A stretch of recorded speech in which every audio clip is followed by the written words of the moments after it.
Hi friends! ఈ వీడియోలో మనం ఆంధ్ర స్టైల్ గోంగూర రొయ్యలు ఎలా ప్రిపేర్ చేసుకోవాలో చూద్దాం. తక్కువ మసాలాస్‌తో చాలా టేస్టీగా ఉంటుంది. ఖచ్చితంగా ట్రై చేయండి.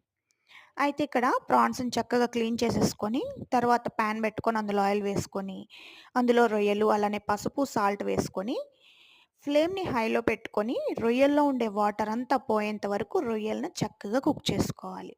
ఇక్కడ నేను 1 కేజీ రొయ్యలు తీసుకున్నానండి.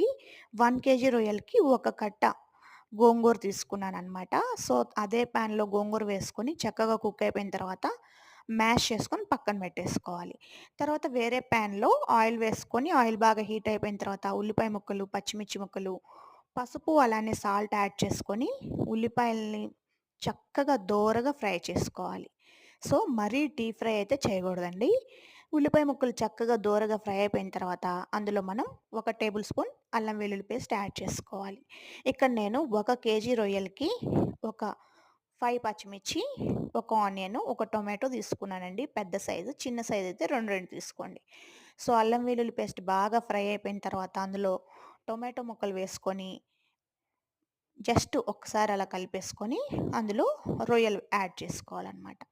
సో, టొమాటోని మాత్రం మరీ ఎక్కువ ఫ్రై చేయొద్దు. సో, రొయ్యలు యాడ్ చేసేసుకొని, కలుపుకొని, ప్లేట్ పెట్టేసుకొని, ఒక 7 మినిట్స్ ఫ్లేమ్‌ని సిమ్‌లో పెట్టుకొని చక్కగా కుక్ అవ్వనివ్వాలి. సో, ఆ టొమాటోలో ఉండే వాటర్‌తో ఆ మసాలా అలానే ఆ రొయ్యలనేవి చక్కగా కుక్ అయిపోతాయన్నమాట.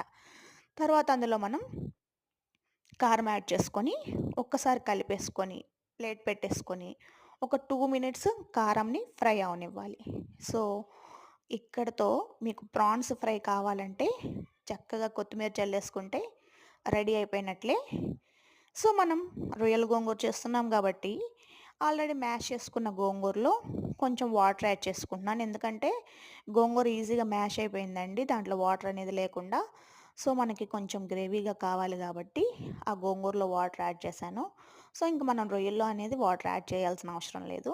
సో, ఇప్పుడు మ్యాష్ చేసుకున్న గోంగూరని ఆ రొయ్యల్లో వేసుకొని, కలిపేసుకొని, ఫ్లేమ్‌ని సిమ్‌లో పెట్టుకొని, ప్లేట్ పెట్టేసుకొని, ఒక 7 మినిట్స్ చక్కగా కుక్ అవ్వనివ్వాలి. సో, మనకి ఈ టైంలో ఆ గోంగూరలో ఉండే పుల్లదనం అంతా రొయ్యకి పట్టి ఆహా! టేస్ట్ ఎంత బావుంటుందో. అప్పటికప్పుడు తినటం కన్నా మార్నింగ్ చేసుకొని ఈవినింగ్ తినండి. అసలు కమ్మగా ఉంటుందండి. నేనైతే ఈ ప్రాసెస్ మా అమ్మ దగ్గర నేర్చుకున్నాను. టేస్ట్ చాలా బావుంటుంది. ఖచ్చితంగా ట్రై చేయండి.